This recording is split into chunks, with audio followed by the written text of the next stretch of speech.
Hello, I'm Jim DeRizio, and this is my letterpress print shop, the Norlou Press in Fayetteville, North Carolina. In this short video, you will learn a little bit more about letterpress printing. Letterpress printing is a technique of relief printing and is a process by which copies are produced by repeated direct impression of an inked raised surface against sheets or a continuous roll of paper. It dominated printing for nearly 500 years and remains popular with both hobby printers and commercial shops.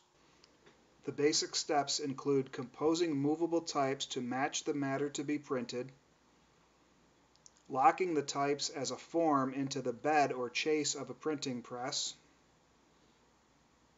inking the types, and pressing paper against them to transfer ink from the type onto the paper, also called making an impression. Without movable type, letterpress printing would not have become the force that dominated major cultural change for the better part of 5 centuries. Pai Sheng is credited with having invented movable ceramic types in China in about 1040 AD, and by 1100 AD, the Koreans were printing with movable metal types.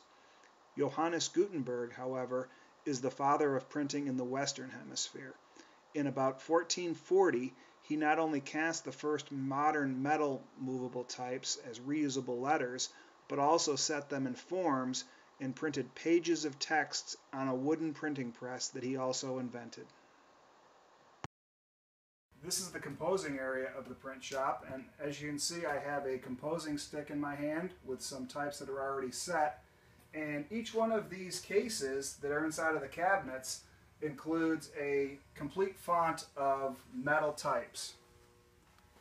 The types over here are wooden types, and as you can see when I pull one of them out, they are much larger than the metal types that we saw in the other case.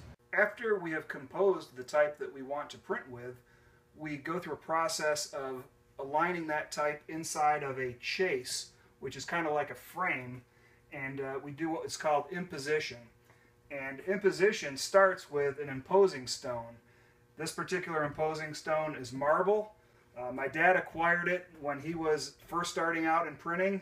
Legend has it that printers used to keep these imposing stones, and it would be the only thing that would not be handed down to anybody or sold from a shop, because they would flip over the unused portion of the stone and inscribe their tombstone on it. In this particular case, my dad chose not to do that, and he handed down this imposing stone to me.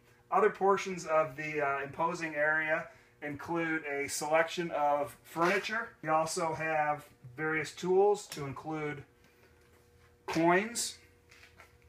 And the reason you use those coins is to put them inside of your chase with your furniture and the type that you've already composed, and you build what's called a form, and you do that in the imposing area. A couple of other items that we have in the imposing area is a coin key.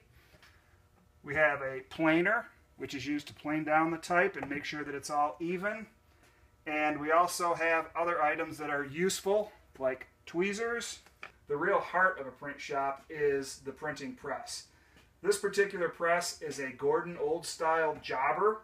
It was built in 1863, and it was the first press that my dad acquired when he was about 15 years old. So he was a sophomore in high school when he started printing with this press, but it was already an old press even when he acquired it. And the other features of the press include the treadle, which is how the press is operated. So by pushing down on the treadle, one moves the press. No electricity involved, only leg power. After items are printed on the press, they go into what's called the bindery. And this bindery area is pretty simple as bindery areas go. Mostly small jobs coming off of our 7x11 Gordon over there. These are Christmas cards that we've printed, and different types of Christmas cards that are going to be go out to customers and hopefully make their holiday time a special time here in Fayetteville, North Carolina.